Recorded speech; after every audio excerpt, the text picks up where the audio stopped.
Hello friends, welcome back to my channel. आज मु बनैबी ओलकोबीर गोटे बढ़िया रेसिपी। तो वीडियोटी शेष पर्यंत देखंतु। भल लगे लाइक शेयर सब्सक्राइब करेंगे। चलतु आ डेरी न करी रोषेई आरंभ करबा। आज ये रेसिपी बनैबा मुझे ओलकोबी को एमती साइज रो काटिकी नहीं, आलू नहीं, आउ ग्रीन मटर नहीं।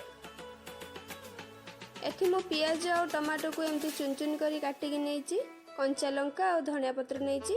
प्रथमे कड़े बसेबा, कड़े गरम हो सारा पर तेल दबा, तेल उपरे दुटा सुखिला लंका दबा, तापर जीरा पकेबा, पियाज और कंचा लंका दे भल से मिक्स कर दबा।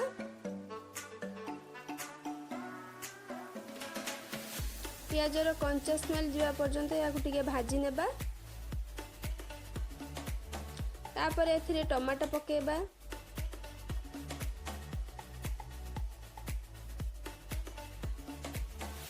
आपको टिके एमती भल से भाजी नेबा।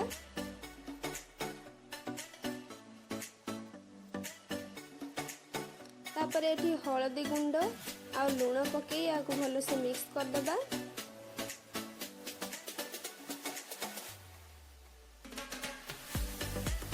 एबे एथिरे परिबा पकेबा।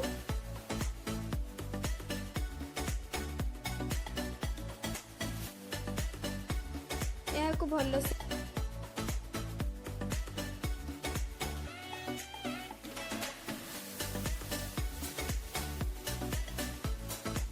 एबे एथिरे अल्प टिके पानी छिंची देबा। ओलकोबीटा सिजिया पई टिके टाइम लागिबो। तापर या को 3-4 मिनिट पई कवर कर दबा।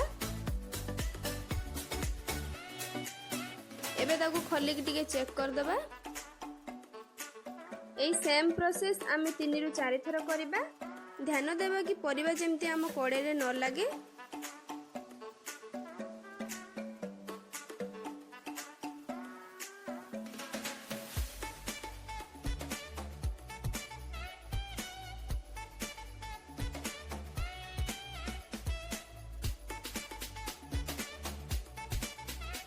ताकू टिके भल से एमती चले देबा। एठी देखि पारुथिबे परिबा सिझी आसिलानी।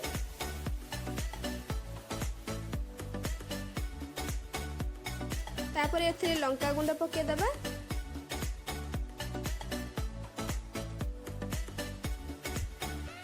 एबे सब को भले से मिक्स कर दबा।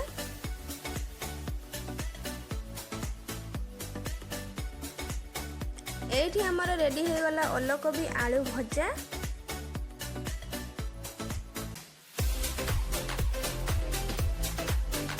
देखि पारुथिबे केते बढ़िया हो जाईची। आउ टिके सुंदर देखा जाय पई धनिया पत्र पके दबा। एबे गैस रो फ्लेम ऑफ करी ताको बाहर कर दबा। वीडियोटी शेष पर्यंत देखिथिबार धन्यवाद। आज रो रेसिपीटी केमती लागला कमेंट माध्यम रे जणाइबे। देखा हबो आ गुटे नुवा रेसिपी रे। से पर्यंत रहिली, बाय बाय।